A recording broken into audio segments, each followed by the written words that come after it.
So Julie King here today from CanadaOne.com with Erin Hintz. Erin is a Canadian-born, Canadian-educated, very successful businesswoman. Erin, you started off actually with some grassroots companies, correct? But you've grown into the position of VP of Global Marketing with Citrix. So can you tell me a little bit, first of all, about that journey? Sure. I did start with a startup actually right here in Toronto, and I was working in marketing, and as many startups go, the management team was turned over, a turnaround guy came in, and I became the entire marketing department. So it was a great opportunity for me to really learn on the job and as I went, and it was a great experience, especially for that first job. Today, I lead the worldwide marketing and e-commerce team at Citrix, responsible for all of the go-to products as well as ShareFile and Podio. Your audience base spans from the very small business owner right up to larger businesses too, does it not? That's absolutely right. And in fact, most of our customers are in SMBs or even the smaller part of small businesses.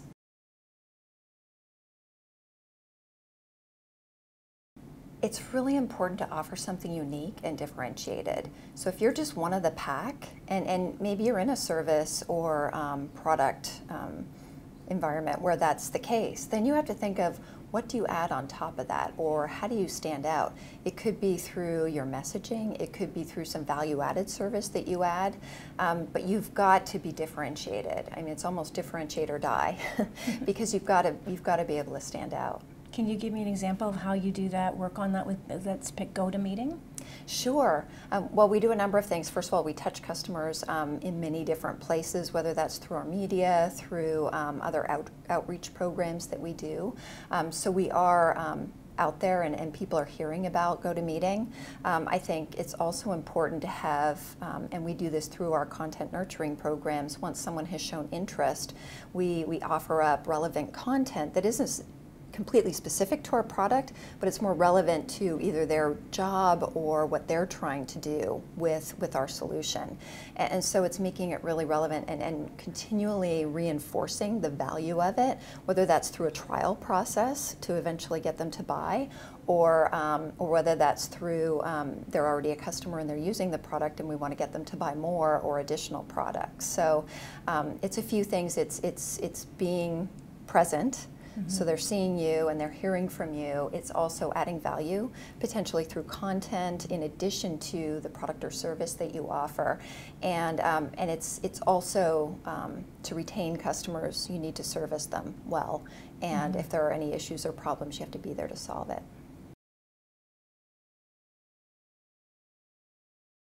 Well, I think part of it is having the right tools.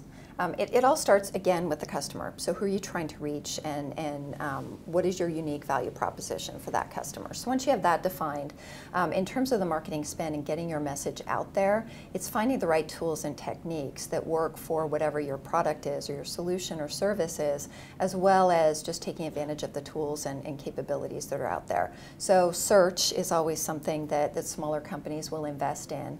And then in terms of reaching customers with relevant content, that's where products like GoToWebinar come in, because you can reach a larger audience and share relevant content for them. We use that as a marketing technique ourselves, but I think it's also something that's a great tool for small businesses.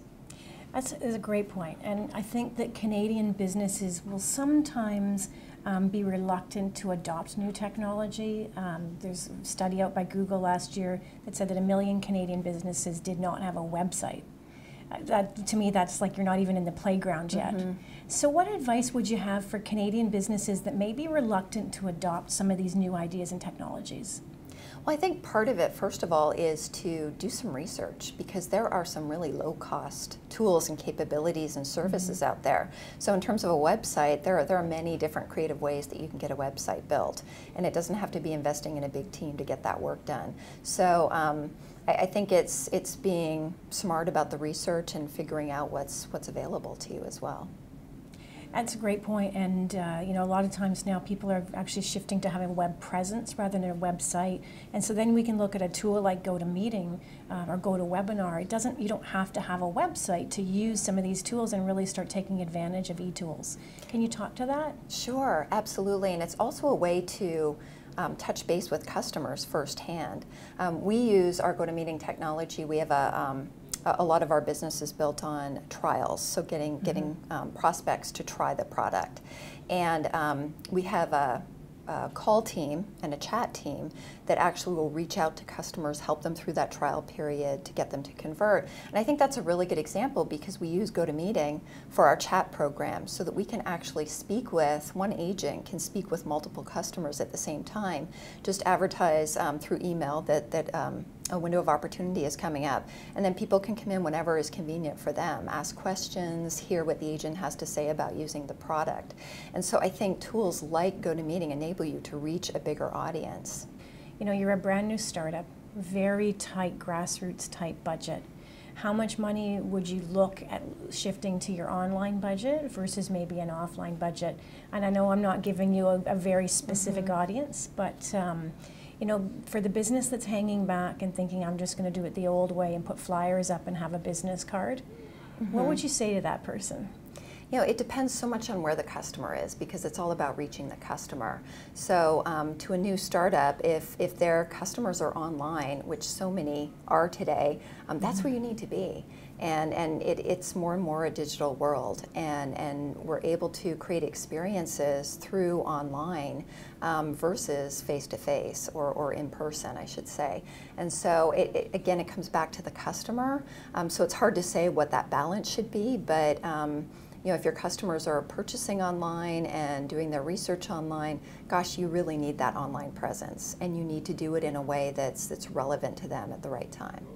Basically, when we look at video and video on the web, is this something, I mean, people can be a little bit afraid of it. Is this something that they should just be trying and accepting that there might be a disaster? I love the quote you said where your husband didn't know you were on a web conference and walked by without his shirt on. So you heard about that. Yeah, I saw that. So, you know, what should we be doing in terms of taking risks and looking at technology? Because it seems like it's a bit risky for a lot of small businesses. Yeah, I think a lot of it's about trying it. Once you try it, you'll be amazed at the results. And we hear this consistently from customers where the video conferencing technology, because it's so high quality and is such a natural way of working, the way that the technology works for people, it really is just like being there. And the fact that people have been able to establish and build long-term working relationships through this technology. There's a customer of ours that tells the story where he had development teams in California and in India, and they were not working well together at all. And they started using GoToMeeting with HD faces, and they were able to establish trust and see where the other one was coming from a lot better than just over the phone or over email or other means. And so I think it really does redefine face-to-face. Well, and it seems like there's a role to play, right, from pre-sales to sales, right through to customer support and building the customer evangelism that everybody wishes we had. Absolutely. Just tremendous opportunities. I talked about how we use GoToMeeting in the pre-sales process. Our sales teams, they use GoToMeeting all day long. And we do it with vendor relationships, with the media, you know, just getting people to use the product. That's the biggest way to sell it because it's such great quality.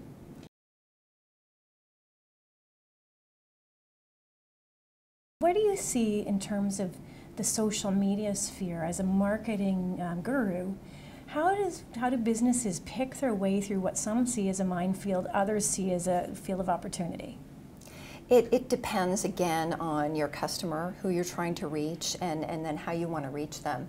A lot of companies, what I find social media is so great for is advocacy. So once you do have some customers, once you're a little more established, people will want to talk about your products and solutions and how it helps them in their business. Now, getting them to do a full-blown case study and all of that can be a lot of effort, but just engaging them on social media can be a really great way to get the stories out there that are low cost and low in terms of a time commitment by the customer. And what are some of the social media tools that Citrix is using? Gosh, we're using a lot of different tools. We use Radian6 to actually measure and to track what we're doing in social media. We certainly, LinkedIn is a great way to meet and engage with other business users. Certainly other platforms like Facebook and Twitter. There are also a lot of unique technology companies out there that enable you to reach your advocates. So Bazaar Voice and Zuberance is another company that really helps you to extend the voice of your customers. So for example, you can invite them to be part of an advocacy program, and then you can provide customers with the opportunity to tell their story. And then with platforms like Zuberance, you can publish that out to many different means, whether it's on Facebook or Amazon.com or other places to get that broader reach. And do you see Citrix getting into crowdsourcing, or is that something that you've looked at all? We've tried crowdsourcing, and we're certainly open to it as well. We actually did that to create a video advertisement. And it was a lot of fun, and you get a lot of input and really creative ideas, and a lot of innovation comes to the process. So we've done that, and we plan to do it again. It does require more work than it sounds, I think, because you have to really put the work in up front, decide what you're trying to accomplish, communicate that to people, and the work goes from there. But I think the biggest value of that is those creative and new innovative ideas and approaches that come through in terms of how people use the products or other things. So Erin, I have a question. I mean, you're in Silicon Valley seeing some of these really cool companies be born and grow. Business models really seem to be changing. What is happening with the traditional business model, and how should a new business owner or an established business owner look at and reevaluate their business based on what's happening? Yeah, that's a great question, and I think being in Silicon Valley and seeing so many different business models, I think part of it is, first of all, being open to it. Secondly is really understanding your customer and what's happening with your customer and what they care about and what value you can add. So things that become commodity services or commodity products, what is the value that you can add on top of that? One interesting trend that's been around a while now in Silicon Valley and elsewhere is the notion of free. So offering freeware, but freeware models only work if you can figure out what that upsell is, so that what you're eventually going to get customers to pay for. And some companies figure that out and others don't, and then you just have a free product and no income. So a lot of it is, again, really understanding the customer, understanding how things are changing, and be able to look into different, whether it's buying behaviors or service delivery or many other things that can be part of your business model today. How are those evolving, and what could happen? And do you want to be a driver of it, or do you want to kind of watch from the back seat and maybe never get there?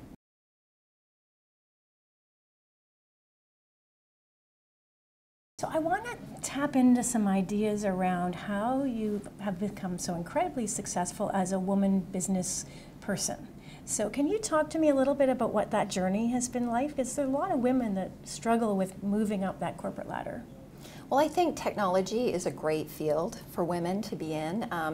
It seems to be much more open to men and women, and just a very diverse employee base. And so I think that there's a lot more opportunity in technology companies in that sense.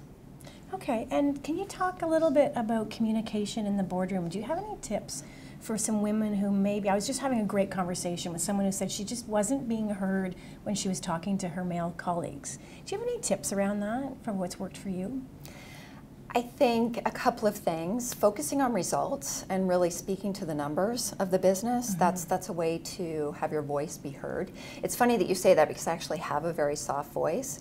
And among our executive team, I actually get a special microphone, because on the GoToMeeting they can't hear me unless I have that microphone. So in some ways, I think it helps me stand out, because that kind of becomes my thing. Okay. And it's like, we have to make sure Erin has the microphone, almost as if, wow, Erin's got something really important to say. But we have a lot of fun with that too. So I think it's focusing on results, continually focusing on the customer and bringing that voice of the customer into the conversation, because people pay attention to that, and it's important within the business. So it helps to run the department and have that data and that customer knowledge, but to always be bringing that to the forefront, I think, is also key. Well, thank you very much for taking the time to talk to me today. And thank you. And yeah, best of luck with everything with your go-to products. Thank you.